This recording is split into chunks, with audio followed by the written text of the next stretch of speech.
Hi all, welcome to PSC topper. ഇന്ന് നമ്മൾ PSC ടോപ്പറിൽ SSCRT ക്ലാസ് 10 ഫിസിക്സ് ചാപ്റ്റർ 3 ആണ് നോക്കുന്നത്. വൈദ്യുത കാന്തിക പ്രേരണം എന്നാണ് ചാപ്റ്ററിൻ്റെ പേര്. ഇതിന് മുമ്പത്തെ ചാപ്റ്റർ നമ്മൾ പഠിച്ചിട്ടുണ്ട്. വൈദ്യുത കാന്തിക ഫലം എന്നായിരുന്നു ചാപ്റ്ററിൻ്റെ പേര്. അപ്പോൾ ആദ്യമായിട്ടാണ് നമ്മുടെ ചാനൽ കാണുന്നതെങ്കിൽ നിങ്ങൾ SSCRT ക്ലാസ്സുകൾക്ക് വേണ്ടി നമ്മുടെ ചാനൽ റെഫർ ചെയ്യാവുന്നതാണ്. നമുക്ക് സ്റ്റാൻഡേർഡ് 5 മുതൽ സ്റ്റാൻഡേർഡ് 10 വരെയുള്ള SSCRT ക്ലാസ്സുകളാണ് നമ്മുടെ ചാനലിൽ കൂടുതലായിട്ടും നമ്മൾ അപ്ലോഡ് ചെയ്തിട്ടുള്ളത്. അതിൽ സോഷ്യൽ സയൻസ് സ്റ്റാൻഡേർഡ് 5 മുതൽ 10 വരെ കംപ്ലീറ്റ് ആയിട്ടുണ്ട്. ഇനിയിപ്പോൾ നമ്മൾ ഫിസിക്സ് സ്റ്റാൻഡേർഡ് 10 ആണ് ചെയ്തുകൊണ്ടിരിക്കുന്നത്. ബാക്കി നമുക്ക് സ്റ്റാൻഡേർഡ് 5 മുതൽ സ്റ്റാൻഡേർഡ് 10 ബയോളജി വരെ നമ്മുടെ ക്ലാസ്സുകളെല്ലാം കംപ്ലീറ്റഡ് ആണ്. ഇപ്പോൾ സയൻസ് സ്റ്റാൻഡേർഡ് 5 മുതൽ സ്റ്റാൻഡേർഡ് 10 ബയോളജി വരെയാണ് കംപ്ലീറ്റഡ് ആയിട്ടുള്ളത്. ഇനി നമുക്ക് ഫിസിക്സ് കെമിസ്ട്രിയാണ് മിച്ചമുള്ളത്. അതിൽ ഫിസിക്സിൻ്റെ മൂന്നാമത്തെ ചാപ്റ്ററാണ് നമ്മളിന്ന് ഡിസ്കസ് ചെയ്യുന്നത്. അപ്പോൾ SSCRT ടെക്സ്റ്റ് ഫോളോ ചെയ്ത് എല്ലാവരും പഠിക്കാൻ നോക്കുക. അതുപോലെ NCERT നമ്മുടെ ക്ലാസ്സുകൾ ആരംഭിക്കുന്നുണ്ട്. SSCRTക്ക് ശേഷമായിരിക്കും NCERT ആരംഭിക്കുന്നത്. ഡിഗ്രി ലെവൽ എക്സാമിന് PSCയുടെ ഡിഗ്രി ലെവൽ എക്സാമിനൊക്കെ നമുക്ക് NCERT SSCRT ക്ലാസ്സുകൾ വളരെ ഇമ്പോർട്ടൻ്റ് ആണ്. അപ്പോൾ ക്ലാസ്സുകളെല്ലാം തന്നെ കാണുക. അപ്പോൾ നമുക്ക് ക്ലാസ്സിലേക്ക് കടക്കാം. അപ്പോൾ നമുക്ക് ഫസ്റ്റ് നോക്കാം. നമ്മുടെ ഈ ചാപ്റ്ററിൽ പറഞ്ഞിട്ടുണ്ട് വൈദ്യുതോർജ്ജത്തെ പല ഊർജ്ജങ്ങളാക്കി മാറ്റുന്ന പറഞ്ഞിട്ടുണ്ട് അല്ലേ. പ്രകാശോർജ്ജം, കാന്തികോർജ്ജം, അങ്ങനെ കൺവേർട്ട് ചെയ്യുന്ന കാര്യം പറഞ്ഞിട്ടുണ്ട്. നമ്മൾ ഇതിന് മുമ്പത്തെ ഈ ചാപ്റ്ററിൽ നമ്മൾ പഠിച്ചിട്ടുണ്ട്. ഊർജ്ജവുമായി ബന്ധപ്പെട്ട കാര്യങ്ങൾ നമ്മൾ ഫസ്റ്റ് ചാപ്റ്ററിൽ പഠിച്ചിട്ടുണ്ട്. അതെന്തായിരുന്നു? ഊർജ്ജ സംരക്ഷണ നിയമമാണ് അല്ലേ. അതായത് ഊർജ്ജത്തെ നിർമ്മിക്കാനോ നശിപ്പിക്കാനോ കഴിയില്ല, ഒരു രൂപത്തിൽ നിന്നും മറ്റൊരു രൂപത്തിലേക്ക് മാറ്റാനേ സാധിക്കുകയുള്ളൂ നമ്മൾ പഠിച്ചിട്ടുണ്ട്. ആൽബർട്ട് ഐൻസ്റ്റീൻ്റെ ഊർജ്ജ സംരക്ഷണ നിയമം. അതനുസരിച്ചാണ് നമ്മളിവിടെ വൈദ്യുതോർജ്ജത്തെ പല രീതിയിൽ മാറ്റുന്ന കാര്യങ്ങൾ ഇവിടെ കാണിച്ചിട്ടുള്ളത്. അപ്പോൾ ഊർജ്ജ സംരക്ഷണ നിയമം ആരാണ് ആവിഷ്കരിച്ചതെന്ന് നമ്മൾ പഠിച്ചു വെക്കണം. ആൽബർട്ട് ഐൻസ്റ്റീൻ ആണ്. ഊർജ്ജത്തെ നിർമ്മിക്കാനോ നശിപ്പിക്കുവാനോ കഴിയില്ല, ഒരു രൂപത്തിൽ നിന്ന് മറ്റൊരു രൂപത്തിലേക്ക് മാറ്റുവാൻ മാത്രമേ സാധിക്കുകയുള്ളൂ. അതാണ് ഊർജ്ജ സംരക്ഷണ നിയമം. നമ്മുടെ ഈ ചാപ്റ്ററിൽ ആദ്യം തന്നെ പറയുന്നത് സോളാർ സെല്ല് പ്രകാശോർജ്ജത്തെ വൈദ്യുതോർജ്ജമാക്കുന്നു എന്ന് പറയുന്നുണ്ട്. അപ്പോൾ നമുക്കറിയാം സോളാർ സെൽ എന്തിനാണ് ഉപയോഗിക്കുന്നത്? പ്രകാശോർജ്ജത്തെ വൈദ്യുതോർജ്ജമാക്കി മാറ്റാനാണ് സോളാർ സെല്ല് ഉപയോഗിക്കുന്നത്. അതൊന്ന് മനസ്സിലാക്കി വെക്കുക. അടുത്തത് നമ്മൾ തൊട്ട് മുമ്പത്തെ ചാപ്റ്ററിൽ പഠിച്ചതാണ്. ഈ ഒരു ചാപ്റ്റർ നിങ്ങൾ ക്ലാസ് കാണുന്നതിന് മുമ്പ് തൊട്ട് മുമ്പത്തെ ക്ലാസ് വരെ കണ്ടിട്ട് കാണുവാണെങ്കിൽ കുറച്ചുകൂടി ഈസി ആയിരിക്കും കേട്ടോ. ഇതൊരു വലിയ ചാപ്റ്ററാണ്. ഈ ഒരു ചാപ്റ്റർ മുമ്പത്തെ ചാപ്റ്ററിൽ നമ്മൾ പറഞ്ഞിട്ടുണ്ട് കാന്തിക മണ്ഡലത്തിൽ സ്ഥിതി ചെയ്യുന്ന ഒരു ചാലകത്തിൽ വൈദ്യുത പ്രവാഹം ഉണ്ടാകുമ്പോൾ ബലം അനുഭവപ്പെടുമെന്നും തദ്ഫലമായി ചാലകം ചലിക്കും എന്ന് നമ്മൾ മനസ്സിലാക്കിയിട്ടുണ്ട്. അപ്പോൾ അതൊന്ന് മനസ്സിലാക്കി വയ്ക്കുക. അപ്പോൾ കാന്തിക മണ്ഡലത്തിൽ സ്ഥിതി ചെയ്യുന്ന ഒരു ചാലകത്തിൽ വൈദ്യുത പ്രവാഹം ഉണ്ടാകുമ്പോൾ എന്ത് സംഭവിക്കുന്നു? അവിടെ ഒരു ബലം അനുഭവപ്പെടുന്നു. ആ ബലത്തിൻ്റെ തത്ഫലമായി എന്ത് സംഭവിക്കുന്നു? ആ ചാലകം ചലിക്കുന്നു. എന്നാൽ നമ്മൾ ഈ ചാപ്റ്ററിൽ മനസ്സിലാക്കുന്നത് ഈ കാന്തിക മണ്ഡലത്തിൽ ഒരു ചാലകം ചലിപ്പിച്ചാൽ വൈദ്യുതി ഉണ്ടാകുമോ? അതായത് ആദ്യം കണ്ടതിന് നേരെ റിവേഴ്സ് ആയിട്ടാണ് നമ്മൾ മനസ്സിലാക്കുന്നത്. കാന്തിക മണ്ഡലത്തിൽ ഒരു ചാലകം ചലിപ്പിച്ചാൽ വൈദ്യുതി ഉണ്ടാകുമോ? ഉണ്ടാവും. നമ്മൾ ഓൾറെഡി നമ്മുടെ ഈ ക്ലാസ്സിൽ നമ്മൾ പറയുന്നുണ്ട്. അപ്പോൾ കാന്തിക മണ്ഡലത്തിൽ ഒരു ചാലകം ചലിപ്പിച്ചാൽ വൈദ്യുതി ഉണ്ടാക്കാൻ കഴിയുമെന്ന് ആദ്യമായി അവതരിപ്പിച്ചത് ആരാണ്? അത് മൈക്കിൾ ഫാരഡേ ആണ്. ആരാണ്? Michael Faraday. കാന്തിക മണ്ഡലത്തിൽ ഒരു ചാലകം ചലിപ്പിച്ചാൽ വൈദ്യുതി ഉണ്ടാകുമെന്ന് കണ്ടെത്തിയത് മൈക്കിൾ ഫാരഡേ ആണ്. ഇവിടെ ഒരു പരീക്ഷണം കാണിച്ചിട്ടുണ്ട്. ഒരു സോളിനോയിഡ് കാണിച്ചിട്ടുണ്ട്. അവിടെ ഒരു മാഗ്നറ്റ് ഇൻസേർട്ട് ചെയ്യുന്നു, അതുപോലെ തന്നെ പുറത്തേക്ക് എടുക്കുന്നു. അപ്പോൾ ഇങ്ങനെ കാണിച്ചിട്ടുണ്ട്. ഇവിടെ കാണിച്ചിരിക്കുന്നത് ഇവിടെ ഒരു ഗാൽവനോമീറ്റർ കാണിച്ചിട്ടുണ്ട് അല്ലേ. അപ്പോൾ ഈ ഗാൽവനോമീറ്റർ കാണിച്ചിട്ടുള്ളത് സർക്യൂട്ടിലെ നേരിയ കറണ്ടിൻ്റെ സാന്നിധ്യവും ദിശയും മനസ്സിലാക്കാൻ വേണ്ടിയുള്ള ഉപകരണമായിട്ടാണ് ഗാൽവനോമീറ്റർ നമ്മൾ ഉപയോഗിക്കുന്നത്. അപ്പോൾ എന്താണ് ഗാൽവനോമീറ്റർ എന്ന് മനസ്സിലാക്കി വെക്കണം. ഗാൽവനോമീറ്റർ എന്നാൽ ഒരു സർക്യൂട്ടിലെ നേരിയ കറണ്ടിൻ്റെ സാന്നിധ്യം, അതുപോലെ ദിശ, ആ കറണ്ടിൻ്റെ ഡയറക്ഷൻ, ഒരു വെക്റ്റർ ക്വാണ്ടിറ്റി ആണല്ലേ കറണ്ട്. അതായത് മാഗ്നിറ്റ്യൂഡുമുണ്ട്, അതുപോലെ ഡയറക്ഷനുമുണ്ട്. അതായത് അതിനൊരു വിലയുമുണ്ട്, അതുപോലെ തന്നെ ദിശയുമുണ്ട്. അങ്ങനെയുള്ളൊരു വെക്റ്റർ ക്വാണ്ടിറ്റിയാണ് ഈ പറയുന്ന കറണ്ട്. അപ്പോൾ ഗാൽവനോമീറ്റർ ഇവിടെ ഉപയോഗിക്കുന്നത് സർക്യൂട്ടിലെ കറണ്ടിൻ്റെ സാന്നിധ്യവും ആ കറണ്ടിൻ്റെ ദിശയും മനസ്സിലാക്കാനാണ്. അപ്പോൾ ഇവിടെ ഗാൽവനോമീറ്റർ ഉപയോഗിച്ചിട്ടുണ്ട്. അപ്പോൾ ഇവിടെ ഗാൽവനോമീറ്ററിലെ സൂചിയുടെ വിഭ്രംശം എങ്ങനെയാണെന്ന് നോക്കാം. ഇവിടെ ചുറ്റികളുടെ എണ്ണം വർദ്ധിപ്പിക്കുമ്പോൾ, അതായത് ഈ സോളിനോയിഡിലെ ചുറ്റികളുടെ എണ്ണം വർദ്ധിപ്പിക്കുമ്പോൾ എന്ത് സംഭവിക്കുന്നു? അവിടെ എന്താണ് ഗാൽവനോമീറ്ററിലെ സൂചിയുടെ വിഭ്രംശം കൂടുകയാണ്. അതുപോലെ ശക്തിയായ കാന്തം ഉപയോഗിക്കുന്നു. അപ്പോൾ എന്ത് സംഭവിക്കുന്നു? അവിടെയും കൂടുകയാണ് ചെയ്യുന്നത്. അതായത് കറണ്ടിൻ്റെ ആ ഒരു അളവ് കൂടുകയാണ് അല്ലേ. അപ്പോൾ ചുറ്റുകളുടെ എണ്ണം വർദ്ധിപ്പിക്കുകയോ അതുപോലെ തന്നെ ശക്തി കൂടിയ കാന്തം ഉപയോഗിക്കുകയോ ചെയ്താൽ എന്ത് സംഭവിക്കുന്നു? മീറ്ററിലെ സൂചിയുടെ വിഭ്രംശം അവിടെ കൂടുകയാണ്. അതായത് അവിടെ ഉൽപ്പാദിപ്പിക്കുന്ന കറണ്ട് കൂടുകയാണ്. അതൊന്ന് മനസ്സിലാക്കി വെക്കുക. അല്ലെങ്കിൽ പ്രേരിതമാകുന്ന വൈദ്യുതി കൂടുതലാണ്. അടുത്ത നമുക്ക് ഗാൽവനോമീറ്റർ. നമ്മൾ പറഞ്ഞല്ലോ ഒരു സർക്യൂട്ടിലെ നേരിയ കറണ്ടിന്റെ സാന്നിധ്യവും ദിശയും മനസ്സിലാക്കാനുള്ള ഉപകരണം ഏതാണ്? ഗാൽവനോമീറ്റർ ആണ്. ഒരു സൂചിയുണ്ട്.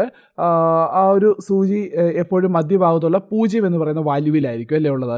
വൈദ്യുതി പ്രവഹിക്കുമ്പോൾ കറണ്ടിൻ്റെ ദിശയ്ക്കനുസരിച്ച് സൂചി വലത്തോട്ടോ അല്ലെങ്കിൽ ഇടത്തോട്ടോ വിഭ്രംശിക്കുകയാണ് ചെയ്യുന്നത്. അതുപോലെ കറണ്ടിൻ്റെ അളവ് കൂടുമ്പോൾ വിഭ്രംശം കൂടുകയും ചെയ്യുന്നു. അപ്പോൾ അതിൻ്റെ പ്രതീകം എന്താണെന്ന് മനസ്സിലാക്കി വെക്കുക. ഇതാണ് ഗാൽവനോമീറ്ററിൻ്റെ പ്രതീകം.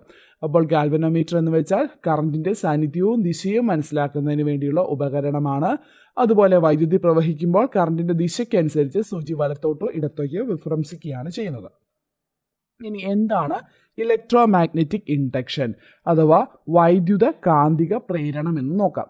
സോളിനോയിഡുമായി ബന്ധപ്പെട്ട കാന്തിക ഫ്ലക്സിന് മാറ്റം വരുമ്പോഴാണ് സർക്യൂട്ടിൽ വൈദ്യുതി പ്രേരിതമാകുന്നത് അല്ലേ. അപ്പോൾ നമ്മൾ മുമ്പേ കണ്ടു സോളിനോയിഡിൽ ഒരു മാഗ്നറ്റ് ഉള്ളിലേക്കും പുറത്തേക്കും എടുത്തു കഴിയുമ്പോൾ ഈ സോളിനോയിഡുമായി ബന്ധപ്പെട്ട കാന്തിക ഫ്ലക്സിന് മാറ്റം വരുന്നു.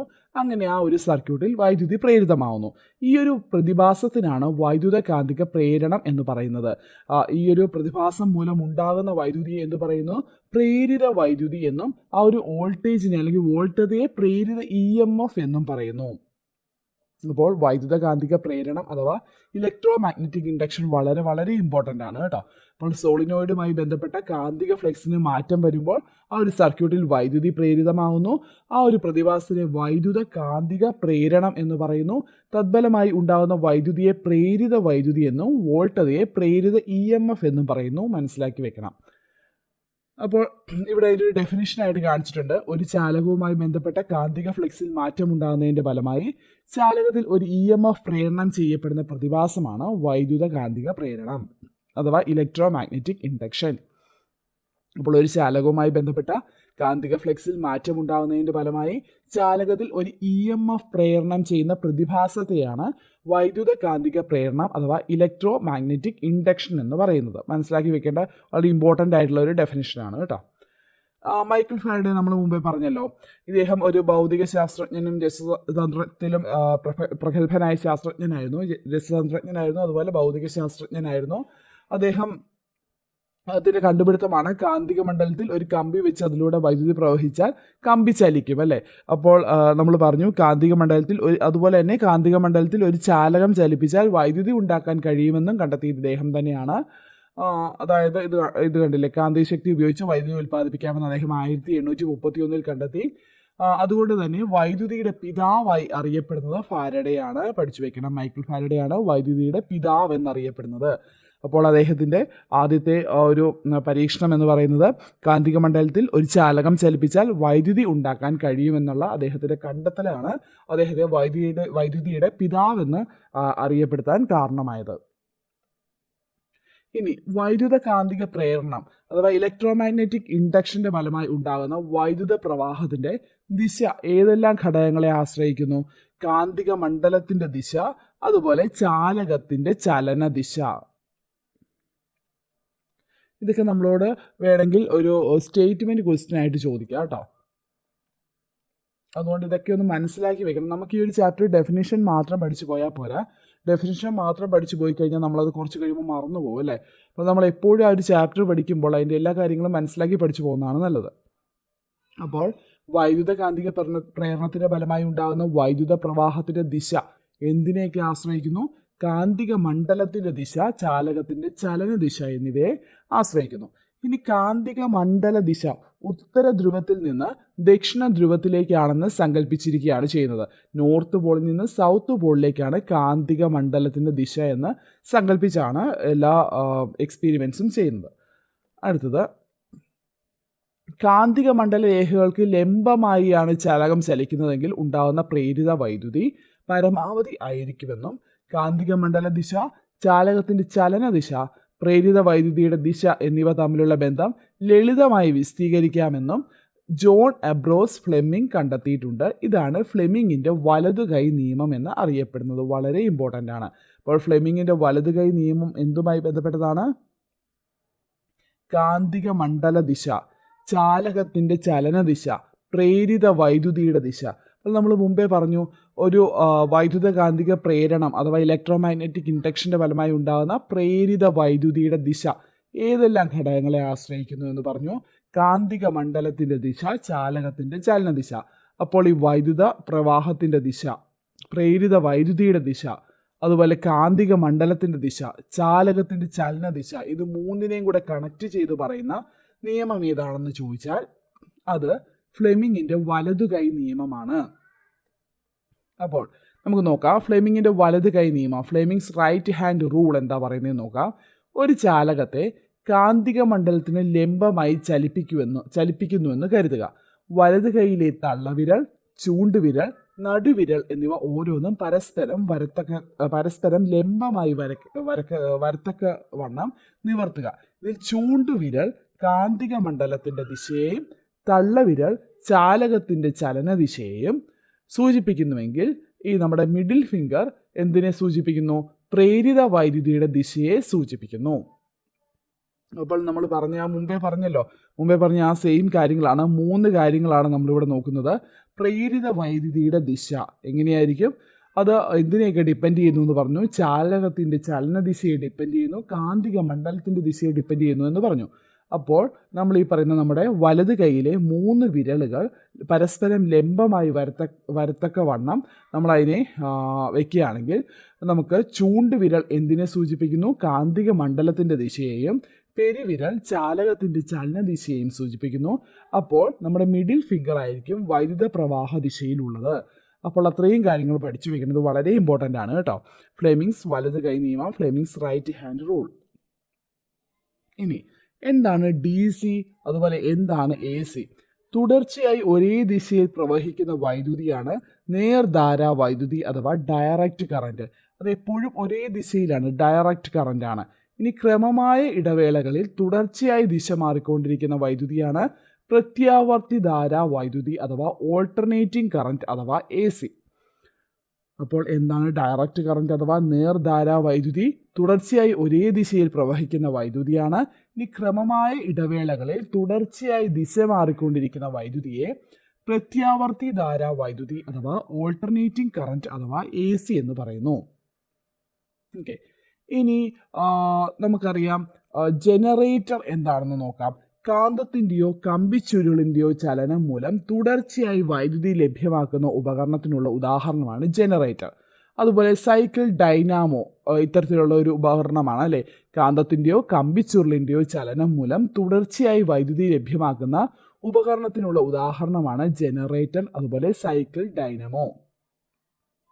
ഓക്കെ, നമുക്കറിയാം വൈദ്യുത കാന്തിക പ്രേരണം ഇലക്ട്രോമാഗ്നറ്റിക് ഇൻഡക്ഷൻ പ്രയോജനപ്പെടുത്തി യാന്ത്രികോർജ്ജത്തെ വൈദ്യുതോർജ്ജമാക്കി മാറ്റുന്ന ഉപകരണമാണ് ജനറേറ്റർ. നമ്മളോട് ചോദിക്കാം, ഇതൊക്കെ നല്ലൊരു ക്വസ്റ്റ്യൻ ആണല്ലേ. ഇലക്ട്രോമാഗ്നറ്റിക് ഇൻഡക്ഷൻ പ്രയോജനപ്പെടുത്തി പ്രവർത്തിക്കുന്ന ഉപകരണം ഏതാണ്? ജനറേറ്റർ ആണ്. യാന്ത്രികോർജ്ജത്തെ വൈദ്യുതോർജ്ജമാക്കി മാറ്റുകയാണ് ജനറേറ്റർ. ഇനി ജനറേറ്ററിൻ്റെ പ്രവർത്തനവുമായി ബന്ധപ്പെട്ട കുറച്ച് കാര്യങ്ങളൊന്ന് മനസ്സിലാക്കി വെക്കണം. ഇവിടെ ഫീൽഡ് കാന്തം കാണിച്ചിട്ടുണ്ട്. ഫീൽഡ് കാന്തമാണ് ജനറേറ്ററിൽ കാന്തിക ഫ്ലെക്സ് സൃഷ്ടിക്കുന്നത്. ഇത് കണ്ടോ, സൗത്ത് നോർത്ത് പോളുകളൊക്കെ രേഖപ്പെടുത്തി ഫീൽഡ് കാന്തം, ജനറേറ്ററിൽ കാന്തിക ഫ്ലെക്സ് സൃഷ്ടിക്കുന്ന കാന്തം. ഇനി ആർമേച്ചർ ഒരു പച്ചിരുമ്പ് കോറിൽ കവചിത ചാലക കമ്പി ചുറ്റിയെടുത്ത ക്രമീകരണമാണ്. ഇതിനെ ഒരക്ഷത്തെ ആധാരമാക്കി കറക്കാൻ സാധിക്കും. ഇതാണ് ആർമേച്ചർ ഇവിടെ കാണിച്ചിട്ടുള്ളത്. അപ്പോൾ ഒരു പച്ചിരുമ്പ് കോറിൽ കവചിത ചാലക കമ്പി ചുറ്റിയെടുത്ത ക്രമീകരണമാണ്, ഒരക്ഷത്തെ ആധാരമാക്കി അതിനെ കറക്കാൻ കഴിയും. ഈ സ്ലിപ്പ് റിങ്സ് എന്താണെന്ന് നോക്കാം. ആർമേച്ചർ ടെർമിനലുമായി വിളക്കി ചേർത്ത പൂർണ്ണ വളയങ്ങളാണ്. ഇതുണ്ട്, ഇതാണ് സ്ലിപ്പ് റിങ്സ്. ഇത് ആർമേച്ചറിന്റെ ടെർമിനലുമായി വിളക്കി ചേർത്ത് വെച്ചിരിക്കുകയാണ്. ഇവ ആർമേച്ചറിനോടൊപ്പം അതേ അക്ഷത്തെ ആധാരമാക്കിയാണ് കറങ്ങുന്നത്. അപ്പോൾ ഈ സ്ലിപ്പ് റിങ്സും ഈ ആർമേച്ചർ കറങ്ങുന്നതിന് അതുപോലെ തന്നെ അതേ ആ ഒരു ആക്സിസിലാണ് കറങ്ങുന്നത്. അത് മനസ്സിലാക്കി വയ്ക്കുക. ഇനി എന്താണ് ബ്രഷ്? സ്ലിപ്പ് റിങ്ങുമായി സദാ സ്പർശിച്ചു കൊണ്ടിരിക്കുന്ന ക്രമീകരണമാണ് ബ്രഷ്. ഇവിടെ കാണിച്ചിട്ടുണ്ട് ബ്രഷ്. ബാഹ്യ സർക്യൂട്ടിലേക്ക് ഇതിലൂടെ വൈദ്യുതി പ്രവഹിക്കുകയാണ്. ഈ ഒരു സർക്യൂട്ടിലേക്ക് വൈദ്യുതി പ്രവഹിക്കുന്നത് ഈ ബ്രഷ് വഴിയാണ്. അപ്പോൾ ഫീൽഡ് കാന്തം ഇവിടെ കാണിച്ചിട്ടുണ്ട്, ആർമേച്ചർ ഇവിടെ കാണിച്ചിട്ടുണ്ട്, സ്ലിപ്പ് റിങ്സ് കാണിച്ചിട്ടുണ്ട്, അതുപോലെ തന്നെ ബ്രഷ് കാണിച്ചിട്ടുണ്ട്. ഇനി നമുക്ക് നോക്കാം, ഇവിടെ ആർമേച്ചർ തിരിയുന്നത് കാണിച്ചിട്ടുണ്ട് അല്ലേ. അപ്പോൾ ആർമേച്ചർ തിരിഞ്ഞ കോൺ 0 ഡിഗ്രി ആണെങ്കിൽ, അതായത് ഇങ്ങനെ 0 ഡിഗ്രി ആണെങ്കിൽ അവിടെ എന്താണ്, അവിടെ ഫ്ലെക്സ് വ്യതിയാന നിരക്ക് 0 ആയിരിക്കും. അതായത് ഫ്ലെക്സിന് വ്യതിയാനമൊന്നും സംഭവിക്കുന്നില്ല. അതുകൊണ്ട് തന്നെ പ്രേരിത EMF വോൾട്ടിലാണെങ്കിൽ അത് 0 ആയിരിക്കും. ഇനി ആർമേച്ചർ 90 ഡിഗ്രിയിൽ ഇങ്ങനെ നിൽക്കുകയാണ്, 90 ഡിഗ്രിയിലാണെങ്കിൽ അവിടെ ആർമേച്ചർ തിരിഞ്ഞ കോൺ 90 ഡിഗ്രി ആണെങ്കിൽ ഫ്ലെക്സ് വ്യതിയാന നിരക്ക് പരമാവധി ആയിരിക്കും. അതുകൊണ്ട് തന്നെ പ്രേരിത EMF വോൾട്ടിൽ എത്രയാണ്, അതും പരമാവധി ആയിരിക്കും. അപ്പോൾ ആർമേച്ചർ തിരിഞ്ഞ കോൺ 90 ഡിഗ്രി ആണെങ്കിൽ ഫ്ലെക്സ് വ്യതിയാന നിരക്ക് പരമാവധി ആയിരിക്കും, പ്രേരിത EMF വോൾട്ടിൽ പരമാവധി ആയിരിക്കും. ഇനി അതുപോലെ തന്നെ ആർമേച്ചർ തിരിഞ്ഞ കോൺ 180 ഡിഗ്രി ആകുമ്പോൾ ഇതേ ഒരു പാറ്റേണിൽ തന്നെ വരും അല്ലേ. ആർമേച്ചർ തിരിഞ്ഞ കോൺ 180 ഡിഗ്രി ആകുമ്പോൾ എന്ത് സംഭവിക്കുന്നു, ഫ്ലെക്സ് വ്യതിയാന നിരക്ക് 0 ആയിരിക്കും. അതുപോലെ പ്രേരിത EMF വോൾട്ടിൽ എന്തായിരിക്കും, 0 ആയിരിക്കും. ഇനി ആർമേച്ചർ വീണ്ടും തിരിയുന്നു. ആർമേച്ചർ തിരിഞ്ഞ കോൺ ഈ പറയുന്ന 270 ഡിഗ്രി ആവുമ്പോൾ, അതായത് ഈ 90 ഡിഗ്രിക്ക് ഈക്വലൻ്റ് ആകുമ്പോൾ 270 ഡിഗ്രി ആകുമ്പോൾ ഫ്ലെക്സ് വ്യതിയാന നിരക്ക് എങ്ങനെയായിരിക്കും, അത് മാക്സിമം ആയിരിക്കും അല്ലെ, പരമാവധി ആയിരിക്കും. പ്രേരിത EMF വോൾട്ടിൽ അതും മാക്സിമം ആയിരിക്കും. അതൊന്ന് അറിഞ്ഞു വെക്കുക. അപ്പോൾ ഇവിടെ ആർമേച്ചർ തിരിഞ്ഞ കോൺ 0 ഡിഗ്രി 180 ഡിഗ്രി ആകുമ്പോൾ ഫ്ലാറ്റ് ആയിട്ടാണ് കാണുന്നത്. അപ്പോൾ തന്നെ ഫ്ലെക്സ് വ്യതിയാന നിരക്കും 0 ആയിരിക്കും. അതുകൊണ്ട് തന്നെ പ്രേരിത EMFും 0 ആയിരിക്കും. ഇനി 90 ഡിഗ്രി 270 ഡിഗ്രി ആണെങ്കിൽ പരമാവധി ആയിരിക്കും ഫ്ലെക്സ് വ്യതിയാന നിരക്ക്, പ്രേരിത EMFും പരമാവധി ആയിരിക്കും. ഇനി ആർമേച്ചർ തിരിഞ്ഞത് 360 ഡിഗ്രി ആണെങ്കിൽ, തിരിഞ്ഞ കോൺ 360 ഡിഗ്രി ആണെങ്കിൽ ഫ്ലെക്സ് വ്യതിയാന നിരക്ക് അവിടെ 0 ആയിരിക്കും. പ്രേരിത EMF വോൾട്ടിൽ എത്രയായിരിക്കും, 0 ആയിരിക്കും. എടുത്തു നോക്കാം. നമുക്കറിയാം ഓരോ അർത്ഥഭ്രമണത്തിലും വൈദ്യുത പ്രവാഹ ദിശ മാറുന്നതായും വൈദ്യുതിയുടെ അളവ് കൂടുകയും കുറയുകയും ചെയ്യുന്നതായും നമുക്ക് മനസ്സിലായി അല്ലേ. ഇത്തരത്തിലുള്ള വൈദ്യുതി, അതായത് പ്രത്യാവർത്തി ധാരാ വൈദ്യുതി AC ഉൽപ്പാദിപ്പിക്കുന്ന ജനറേറ്റർ AC ജനറേറ്റർ എന്ന് അറിയപ്പെടുന്നു. അപ്പോൾ നമ്മളിപ്പോൾ പഠിച്ചത് AC ജനറേറ്റർ ആണ്. അപ്പോൾ AC ജനറേറ്ററുടെ ഭാഗമായി വരുന്നത് ആർമേച്ചർ ഉണ്ട്, ബ്രഷ് ഉണ്ട്, അതുപോലെ സ്ലിപ്പ് റിങ്സ് ഉണ്ട്, ഫീൽഡ് കാന്തമുണ്ട്.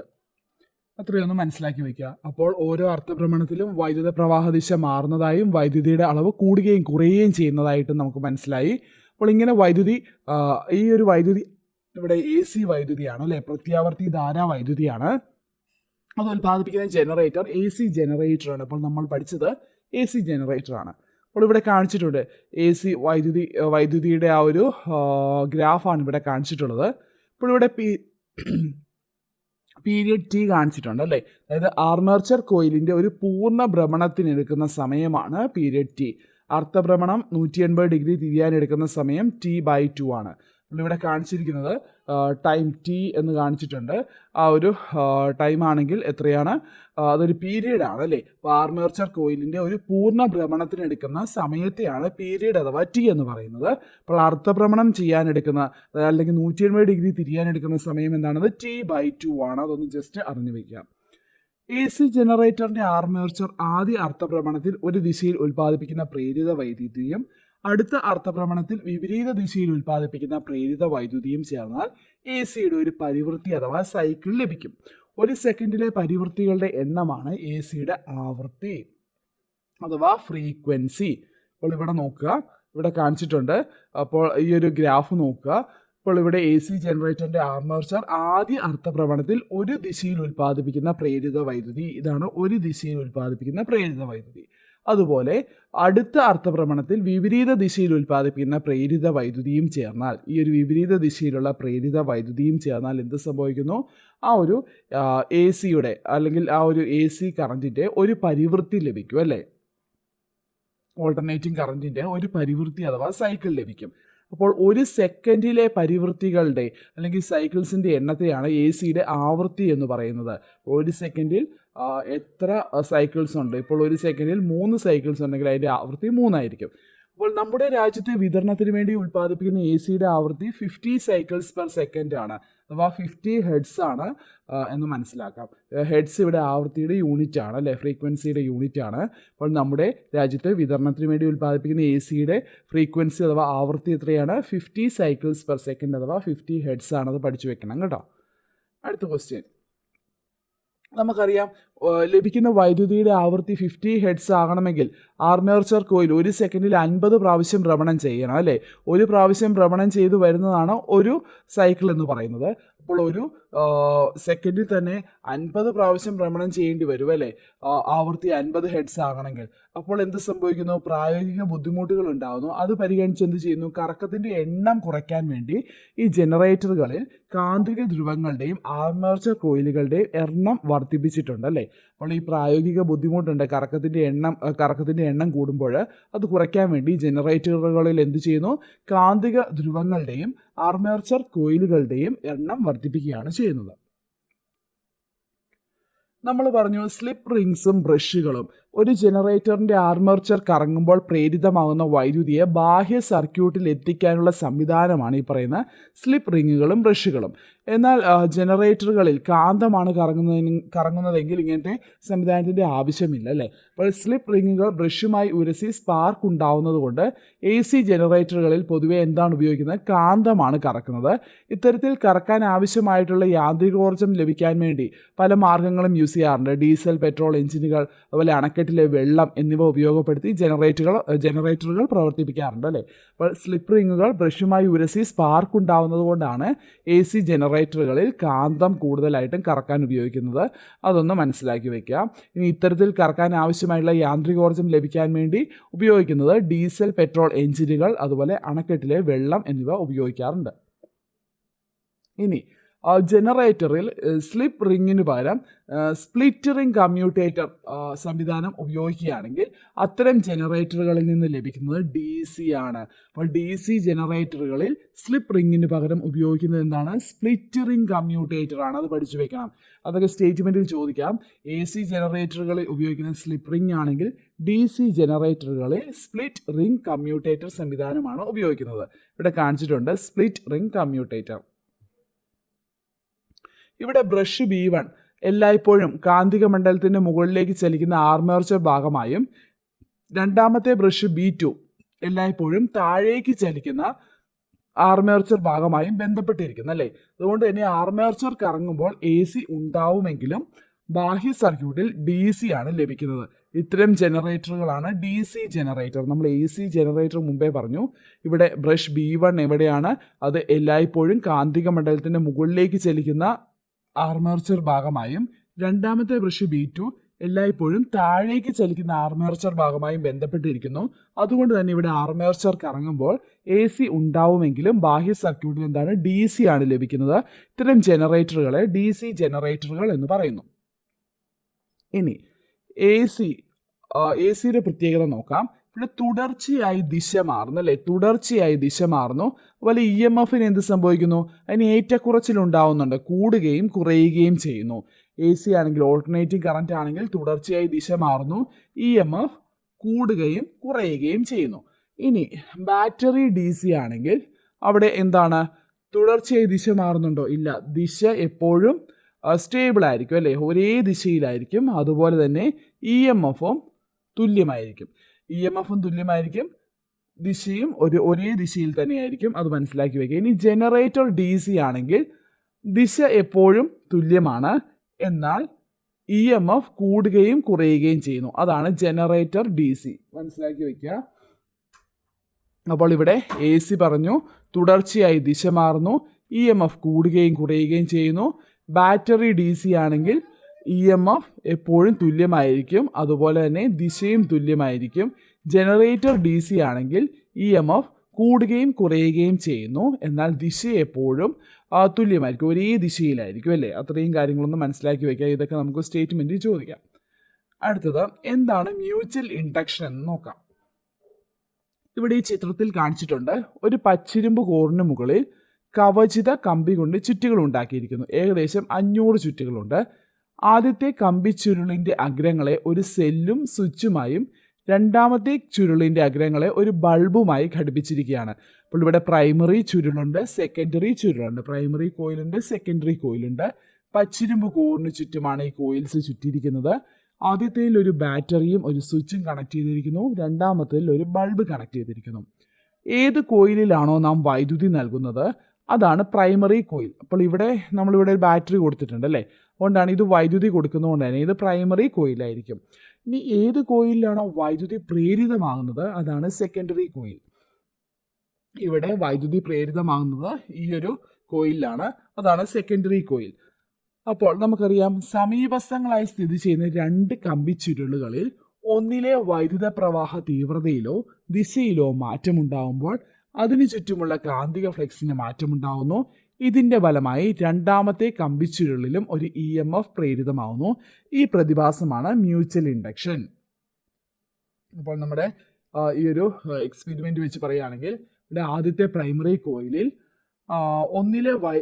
ഇതിൽ വൈദ്യുത പ്രവാഹ ദിശയിലോ അല്ലെങ്കിൽ തീവ്രതയിലോ മാറ്റമുണ്ടാകുമ്പോൾ, വൈദ്യുത പ്രവാഹത്തിന് ദിശയിലോ തീവ്രതയിലോ മാറ്റമുണ്ടാകുമ്പോൾ അതിന് ചുറ്റുമുള്ള കാന്തിക ഫ്ലക്സിന് മാറ്റമുണ്ടാകുകയും ഇത് പ്രകാരം രണ്ടാമത്തെ കമ്പിച്ചുരുളിലും EMF പ്രേരിതമാകുന്നു. ഇവിടെ EMF പ്രേരിതമാവുകയാണ്. അതിനെയാണ് നമ്മൾ മ്യൂച്വൽ ഇൻഡക്ഷൻ എന്ന് പറയുന്നത്. ഇനി മ്യൂച്വൽ ഇൻഡക്ഷന്റെ അടിസ്ഥാനത്തിൽ പ്രവർത്തിക്കുന്ന ഉപകരണം ഏതാണ്? അത് ട്രാൻസ്ഫോമർ ആണ് അല്ലേ. ട്രാൻസ്ഫോമർ എന്താണ്? ട്രാൻസ്ഫോമർ പവറിൽ വ്യത്യാസം വരാതെ AC-യുടെ വോൾട്ടത ഉയർത്താനോ താഴ്ത്താനോ സഹായിക്കുന്ന ഉപകരണമാണ് ട്രാൻസ്ഫോമർ. അപ്പോൾ AC-യുടെ വോൾട്ടത ഉയർത്താം അല്ലെങ്കിൽ താഴ്ത്താം, അതിനാണ് ട്രാൻസ്ഫോമർ എന്ന് പറയുന്നത്. പവറിൽ വ്യത്യാസം വരാതെയാണ് AC-യുടെ വോൾട്ടത ഉയർത്തുക അല്ലെങ്കിൽ താഴ്ത്തുക ചെയ്യുന്നത്. AC-യുടെ വോൾട്ടത ഉയർത്തുന്നത് സ്റ്റെപ്പ് അപ്പ് ട്രാൻസ്ഫോമറും AC-യുടെ വോൾട്ടത താഴ്ത്തുന്നത് സ്റ്റെപ്പ് ഡൗൺ ട്രാൻസ്ഫോമറുമാണ്. അപ്പോൾ സ്റ്റെപ്പ് അപ്പ് ട്രാൻസ്ഫോമർ എന്ത് ചെയ്യുന്നു? AC-യുടെ വോൾട്ടത ഉയർത്തുന്നു. സ്റ്റെപ്പ് ഡൗൺ ആണെങ്കിൽ AC-യുടെ വോൾട്ടത താഴ്ത്തുന്നു. ഇവിടെ സ്റ്റെപ്പ് അപ്പ് ട്രാൻസ്ഫോമർ കാണിച്ചിട്ടുണ്ട്, സ്റ്റെപ്പ് ഡൗൺ ട്രാൻസ്ഫോമർ കാണിച്ചിട്ടുണ്ട്. സ്റ്റെപ്പ് അപ്പ് ട്രാൻസ്ഫോമർ ആണെങ്കിൽ പ്രൈമറി കോയിലിൽ എന്താണ്? വണ്ണം കൂടിയ കമ്പികൾ ഉപയോഗിച്ചിരിക്കുന്നു. സെക്കൻഡറി കോയിലിൽ എന്ത് സംഭവിക്കുന്നു? വണ്ണം കുറഞ്ഞ കമ്പികളാണ് ഉപയോഗിച്ചിട്ടുള്ളത്. ഇനി പ്രൈമറി കോയിലിൽ ചുറ്റികളുടെ എണ്ണം എന്താണ്? കുറവാണ് അല്ലേ. അതുപോലെ സെക്കൻഡറി കോയിലിൽ ചുറ്റികളുടെ എണ്ണം കൂടുതൽ. ഇനി അതുപോലെ സ്റ്റെപ്പ് ഡൗൺ ട്രാൻസ്ഫോമർ ആണെങ്കിൽ പ്രൈമറി കോയിലായിട്ട് ഉപയോഗിച്ചിരിക്കുന്നത് ചുറ്റികളുടെ എണ്ണം കൂടുതലുള്ള വണ്ണം കുറഞ്ഞ കമ്പിയുള്ള ഒരു പ്രൈമറി കോയിലാണ് അല്ലേ. സെക്കൻഡറി കോയിലാണെങ്കിൽ ചുറ്റികളുടെ എണ്ണം കുറവായിരിക്കും, എന്നാൽ ഈ കമ്പിയുടെ വണ്ണം കൂടുതലായിരിക്കും. അപ്പോൾ ഇതിൽ ഏതെങ്കിലും ഒരെണ്ണം പഠിച്ചു വെച്ചത് മറ്റേത് അതിൻ്റെ ഓപ്പോസിറ്റ് ആയിട്ട് പഠിക്കാം. അപ്പോൾ സ്റ്റെപ്പ് അപ്പ് പഠിക്കാം. സ്റ്റെപ്പ് അപ്പ് നമുക്കറിയാം വോൾട്ടത കൂട്ടുകയാണ്, അതുകൊണ്ട് തന്നെ സെക്കൻഡറി കോയിലിൽ ഇവിടെ ചുറ്റികളുടെ എണ്ണം കൂടുതലാണ്. ചുറ്റികളുടെ എണ്ണം കൂടുമ്പോൾ അവിടെ കോയിലിൻ്റെ വണ്ണം കുറവായിരിക്കും. ഓക്കെ, അടുത്ത് നോക്കാം. ഒരു ട്രാൻസ്ഫോമറിൻ്റെ ഇരു കോയിലുകളിലെയും ഓരോ ചുറ്റിലുമുള്ള EMF തുല്യമായിരിക്കും.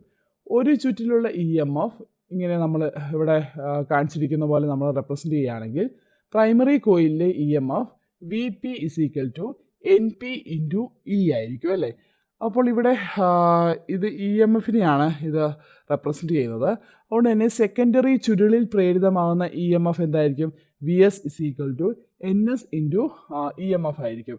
അപ്പോൾ നമുക്കറിയാം ഈ NS അഥവാ NP എന്ന് വെച്ചാൽ പ്രൈമറി കോയിലിലെ ചുറ്റികളുടെ എണ്ണവും സെക്കൻഡറി കോയിലുകളിലെ ചുറ്റികളുടെ എണ്ണവുമായിരിക്കും. സെക്കൻഡറിയിലെ ചുറ്റികളുടെ എണ്ണത്തിനനുസരിച്ച് ഇവിടെ VS മാറുകയാണ് അല്ലേ. ഒരു ട്രാൻസ്ഫോമറിൻ്റെ പ്രൈമറി ചുറ്റികളുടെ എണ്ണത്തിൻ്റെ എത്ര മടങ്ങാണോ സെക്കൻഡറി ചുറ്റികളുടെ എണ്ണം അത്ര തന്നെ മടങ്ങ് വോൾട്ടതയിലും വ്യത്യാസമുണ്ടാവും.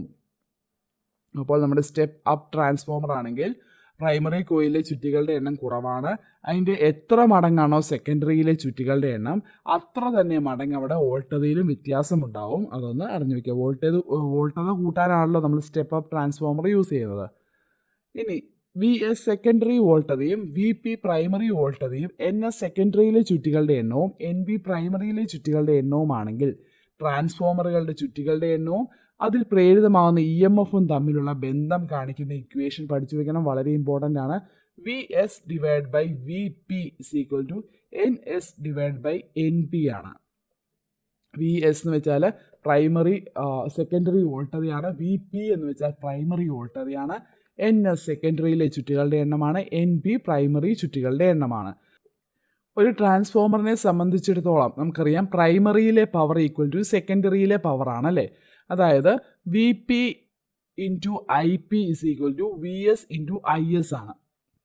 അപ്പോൾ വി ഇൻറ്റു ഐ നമുക്ക് പ്രൈമറിയിലെ പവർ ഇസ് ഈക്വൽ ടു സെക്കൻഡറിയിലെ പവർ ആയതുകൊണ്ട് തന്നെ I P by I S is equal to V S by V P എന്ന് എഴുതാം അല്ലേ. അല്ലെങ്കിൽ V P into I P is equal to V S into I S. Step up ട്രാൻസ്ഫോമറിൻ്റെ secondary voltage കൂടുതലും current കുറവുമായിരിക്കും. Step down ട്രാൻസ്ഫോമറിലെ secondary voltage കുറവും current കൂടുതലായിരിക്കും. അത് നമുക്കറിയാമല്ലോ. അപ്പോൾ സ്റ്റെപ്പ് അപ്പ് ട്രാൻസ്ഫോമറിൽ സെക്കൻഡറി വോൾട്ടേജ് കൂടുതലാണ്, കറൻറ്റ് കുറവാണ്. സ്റ്റെപ്പ് ഡൗൺ ട്രാൻസ്ഫോമർ ആണെങ്കിൽ സെക്കൻഡറി വോൾട്ടേജ് കുറവാണ്, കറൻറ്റ് കൂടുതലായിരിക്കും. അപ്പോൾ സ്റ്റെപ്പ് അപ്പ് ട്രാൻസ്ഫോമർ യൂസ് ചെയ്യുന്നത് വോൾട്ടേജ് കൂട്ടാനാണ്. സ്റ്റെപ്പ് ഡൗൺ ട്രാൻസ്ഫോമർ ആണെങ്കിൽ വോൾട്ടേജ് കുറയ്ക്കാനാണ് അല്ലേ യൂസ് ചെയ്യുന്നത്. അത് വെച്ച് നമുക്കിത് പഠിച്ചു വയ്ക്കാം. സ്റ്റെപ്പ് അപ്പ് ട്രാൻസ്ഫോമറിൽ സെക്കൻഡറി വോൾട്ടേജ് കൂടുതലാണ്. സെക്കൻഡറി വോൾട്ടേജ് കൂടുമ്പോൾ എന്ത് സംഭവിക്കുന്നു? അവിടെ കറൻറ്റ് കുറവായിരിക്കും. സ്റ്റെപ്പ് ഡൗൺ ട്രാൻസ്ഫോമറിൽ സെക്കൻഡറി വോൾട്ടേജ് കുറവാണ്, അപ്പോൾ കറൻറ്റ് കൂടുതലായിരിക്കും. ഇനി എന്താണ് സെൽഫ് ഇൻഡക്ഷൻ എന്ന് നോക്കാം. ഒരു സോളിനോയിഡിലൂടെ എ സി കടന്നു പോകുമ്പോൾ ചുറ്റും മാറിക്കൊണ്ടിരിക്കുന്ന ഒരു കാന്തിക മണ്ഡലം ഉണ്ടാകുന്നു. ഇതിൻ്റെ ഫലമായി ഇതേ സോളിനോയിഡിൽ ഒരു പ്രേരിത ഇ എം എഫ് ഉണ്ടാകുന്നു. ഈ പ്രേരിത ഇ എം എഫ് സർക്യൂട്ടിൽ പ്രയോഗിച്ച ഇ എം എഫിന് വിപരീത ദിശയിലായിരിക്കും. അതിനാൽ ഇത് ബാക്ക് ഇ എം എഫ് എന്നറിയപ്പെടുന്നു. ഈ ഇ എം എഫ് സർക്യൂട്ടിലെ സഫല വോൾട്ടേജ് കുറയ്ക്കുകയും ചെയ്യുന്നു. അപ്പോൾ നമുക്ക് മനസ്സിലാക്കാം, ഒരു സോളിനോയിഡിലൂടെ എ സി കടന്നു പോകുമ്പോൾ ചുറ്റും മാറിക്കൊണ്ടിരിക്കുന്ന ഒരു കാന്തിക മണ്ഡലം ഉണ്ടാകുന്നു. ഇതിൻ്റെ ഫലമായി ഇതേ സോളിനോയിഡിൽ ഒരു പ്രേരിത ഇ എം എഫ് ഉണ്ടാകുന്നു. ഈ പ്രേരിത ഇ എം എഫ് സർക്യൂട്ടിൽ പ്രയോഗിച്ച ഇ എം എഫിന് ഓപ്പോസിറ്റ് ആയിരിക്കും. അതുകൊണ്ട് തന്നെ അവിടെ സഫല വോൾട്ടേജ് കുറയുന്നു. രണ്ട് ഇ എം എഫും ഓപ്പോസിറ്റ് ആയതുകൊണ്ട് സഫല വോൾട്ടേജ് കുറയുന്നു. ഇങ്ങനെ വിപരീത ദിശയിൽ ഉണ്ടാകുന്ന ഇ എം എഫിനെയാണ് ബാക്ക് ഇ എം എഫ് എന്ന് പറയുന്നത്. അതൊന്ന് അറിഞ്ഞു വെക്കുക.